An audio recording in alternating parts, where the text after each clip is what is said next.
Hi guys, எவ்வளவோ video போட்டேன். இந்த ஒரு கொஸ்டின் மட்டும் எதனால் வரல அப்படிங்கிறது எனக்கு தெரியல. என்ன இதுனா RR310ஓட கிரவுண்ட் கிளியரன்ஸ் பற்றி யாருமே எதுவுமே கேட்கல. என்ன ரீசன் பை தெரியுதா?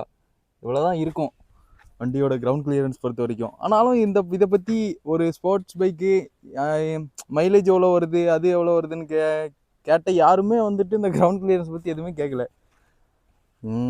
ஸோ என்ன சொல்கிறேன்னா, கிரவுண்ட் கிளியரன்ஸ் வந்து RR310 பொறுத்த வரைக்கும் எந்த பிரச்சனையுமே இல்லை. பாருங்க, உங்களுக்கு தெளிவாக காட்டுறேன். தெரியுதா?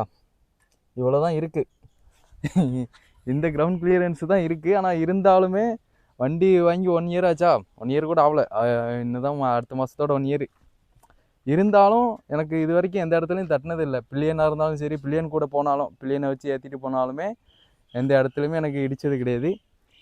ரொம்ப ஆஃப் ரோடாக இருந்துச்சு ஒரு இடம், எங்கே வட்டவாடா, அந்த ஒரு இடத்துல மட்டும்தான் தட்டுச்சு. அதுவும் ஒரே ஒரு இடம் அந்த ட்ரிப்பில். மற்றபடி எங்கேயுமே எந்த பிரச்சனையும் வந்ததில்லை. எந்த இடத்துலையும் எந்த பிரச்சனையும் இல்லை கிரவுண்ட் கிளியரன்ஸ் பொறுத்த வரைக்கும். அதனால் கிரவுண்ட் கிளியரன்ஸ் பற்றி யாரும் எந்த கவலையும் வேண்டாம். அதனால தான் எந்த கவர்மெண்ட்டும் வரலன்னு எனக்கு தோணுது. Okay, tata, bye, good by.